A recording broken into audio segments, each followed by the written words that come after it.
Dans cette vidéo, nous allons voir comment concevoir une newsletter dans Sendinblue. La création, la conception et l'envoi de newsletter se passent donc en 4 étapes dans Sendinblue. Chaque étape est développée dans une vidéo. Donc nous avons déjà vu dans une première vidéo comment créer une newsletter et la paramétrer. Dans cette vidéo, nous allons voir comment mettre en place du contenu et le mettre en forme visuellement. Et dans d'autres vidéos, nous verrons comment choisir les destinataires à qui envoyer cette newsletter et comment effectivement faire l'envoi ou le programmer éventuellement. Donc, étape 2, conception de la newsletter. Dans mon tableau de bord Sendinblue, je suis sur l'onglet Campagne et dans le menu latéral, dans l'onglet Email. Donc, je visualise la liste de toutes mes newsletters. Certaines ont été éventuellement envoyées et d'autres sont en mode brouillon. Donc ici, c'est le cas, la newsletter que j'ai créée et paramétrée est en mode brouillon. Je dois à présent mettre en place le contenu et définir la présentation visuelle de mon email. Donc pour cela, je vais cliquer sur Éditer. J'arrive sur une fenêtre de récapitulatif de ma campagne. Donc l'étape 1, paramétrage, a déjà été effectuée. Je retrouve ici les infos que j'ai renseignées et si quelque chose ne convient pas, je peux éventuellement revenir à l'étape précédente. L'étape conception est toujours en cours puisque la campagne ici, je vois, n'a toujours pas de contenu. Ici, j'ai une petite pastille rouge, un petit message d'alerte qui me dit que je n'ai pas encore effectué cette étape-là. Pour commencer donc la mise en place de contenu, je vais cliquer dans le bloc conception sur retourner à cette étape. Ici, je dois choisir la méthode avec laquelle je vais réaliser ma newsletter. Donc j'ai trois méthodes. Les deux méthodes éditeur de texte enrichi et copier-coller votre code sont des méthodes un petit peu barbares dans lesquelles il faut manipuler du code HTML. Donc nous, on va plutôt privilégier la première méthode, l'éditeur drag and drop, où en cliquant sur des boutons, on va justement pouvoir simplement insérer une ligne, du texte, un titre, des images, et ce tout en créant une newsletter qui sera responsive, c'est-à-dire qui va s'adapter en fait au terminal de l'internaute. La newsletter va s'afficher correctement sur téléphone mobile, sur tablette et sur ordinateur. Donc voilà, donc c'est pour ça qu'on choisit cette méthode-là, éditeur drag and drop. Dans la page qui s'affiche, j'ai au milieu le gabarit de ma newsletter. Donc par défaut, Sendinblue me propose un gabarit pré-rempli.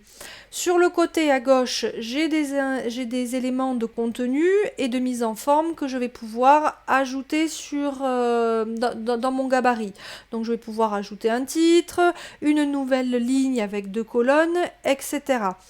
L'insertion de titres, d'images, de boutons, etc. Seront développés dans d'autres vidéos. Ici, juste quelques conseils pour mettre en forme votre newsletter. Conservez un design simple, des couleurs sobres et cohérentes avec votre site internet. Voilà, utilisez les mêmes couleurs et conservez la lisibilité des contenus en mettant par exemple un fond blanc ou clair. Mettez en place des contenus texte courts, simples et accrocheurs. Il faut qu'ils donnent envie de cliquer sur le lien pour découvrir la suite.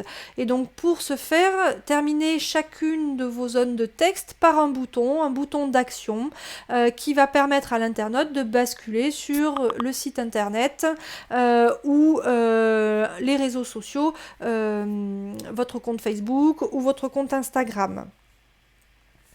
Au fur et à mesure que vous rédigez votre newsletter, vous pensez à sauvegarder votre travail pour éviter que celui-ci soit perdu en cours de route. Ici, vous visualisez votre travail comme si l'internaute utilisait un ordinateur. Vous pouvez aussi, en cliquant sur le petit pictogramme téléphone, avoir un aperçu de votre newsletter en mode mobile. Voilà, donc ça vous permet éventuellement de faire des correctifs. Vous pouvez avoir un aperçu de la même manière en mode tablette. Voilà. Donc, veillez à ce que les contenus que vous ajoutez restent lisibles, que ce soit sur ordinateur, tablette ou téléphone.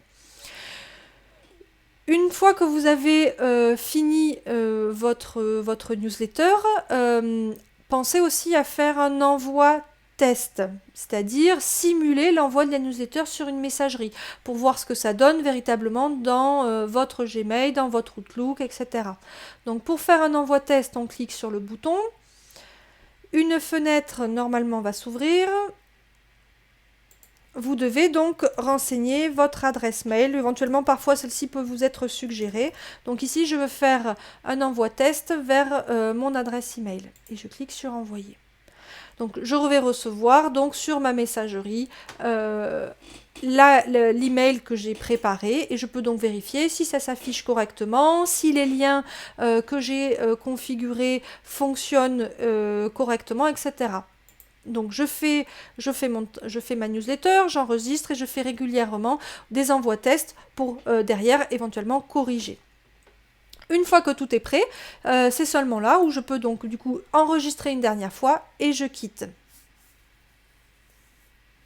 Donc là, ça prend toujours aussi un petit peu de temps et je reviens sur une interface qui vient un petit peu récapituler tout mon travail. Donc j'ai les éléments que j'ai renseignés à l'étape 1, je vois le gabarit de ma newsletter, je peux éventuellement resimuler un aperçu en mode laptop ou ordinateur.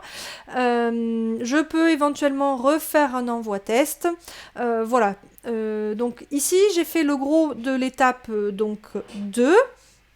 Soit je passe à l'étape suivante donc pour choisir les destinataires, soit j'enregistre et je quitte et je reviens donc sur mon tableau de bord. Voilà, donc ici, il m'a préfiltré en fait mes campagnes d'email avec les campagnes brouillon. Je retrouve toutes mes newsletters en cliquant sur tous. Voilà, donc nous avons fait l'étape 2 et dans une prochaine vidéo, nous verrons donc comment choisir les destinataires à qui envoyer cette newsletter.